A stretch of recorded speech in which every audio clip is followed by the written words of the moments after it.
warahmatullahi wabarakatuh. Saya Fitrianisi dari kelas 21 3B01 akan menjelaskan tentang etika kantor.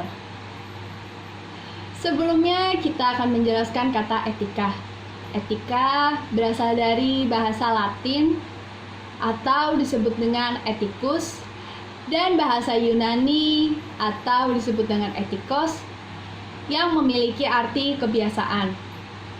Sedangkan etiket adalah tata krama atau tata pergaulan. Di dalam etika kantor ada 3 macam etika, yaitu etika pergaulan, etika berpakaian, dan etika berbicara. Setiap hari, baik di kantor maupun di luar kantor, kita pun pasti memiliki etika pergaulan, seperti berinteraksi dengan teman, dengan atasan, maupun dengan keluarga. Interaksi dan komunikasi akan berjalan dengan baik jika kedua belah pihak memiliki rasa hormat dan rasa menghargai satu sama lain. Karena etika itu sendiri menyangkut dengan moralitas, susila, sosial, agama, dan lain sebagainya. Bagaimana sih cara memahami etika pergaulan? Yang pertama adalah bersikap sopan santun dan ramah. Yang kedua, mengendalikan emosi. Yang ketiga, memiliki rasa empati. Yang keempat, mampu menjaga perasaan orang lain. Dan yang kelima, berusaha membantu teman kerja ketika mereka membutuhkan bantuan. Etika berpakaian. Setiap orang pasti ingin merasa menarik kan di mata orang lain, apalagi di tempat kerja. Etika berpakaian pun termasuk daya tarik seseorang.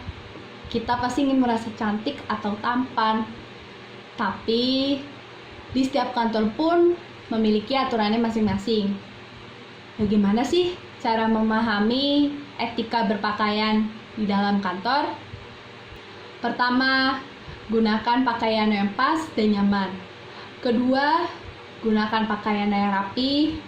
Dan yang ketiga, jangan merubah model pakaian.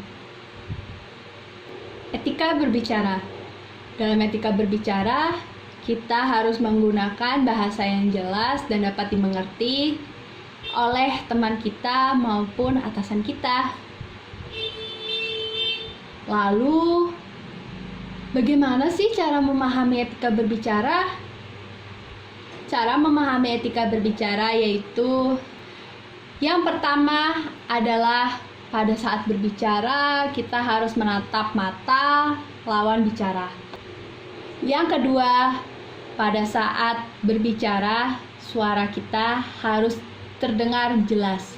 Yang ketiga, gunakan bahasa yang baik dan benar. Yang keempat, hindari nada suara yang tinggi. Yang kelima adalah aturlah pembicaraan agar gampang dimengerti. Yang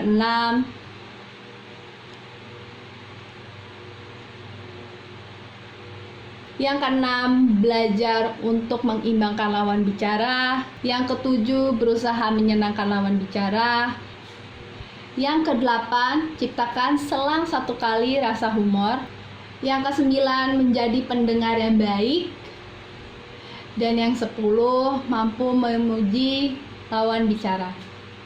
Hal-hal penting yang harus diperhatikan dalam etika di kantor. Yang pertama adalah sosialisasi. Yang kedua, hati-hati jika berkomentar. Yang ketiga, jangan membicarakan keburukan orang lain. Yang keempat, berbicara dengan jelas. Yang kelima, kompromi.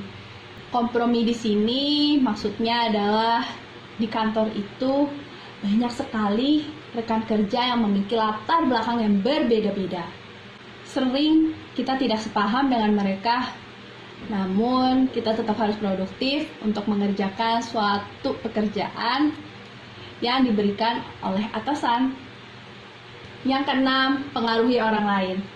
Pengaruhi orang lain di sini tuh maksudnya apa sih? Pengaruhi orang lain untuk etika dalam kantor, yaitu pengaruhi orang lain dengan cara yang positif. Contoh, ketika ada teman kerja yang ragu, ia tidak bisa mengerjakannya, kalian bisa pengaruhi sugesti mereka dengan cara yang positif.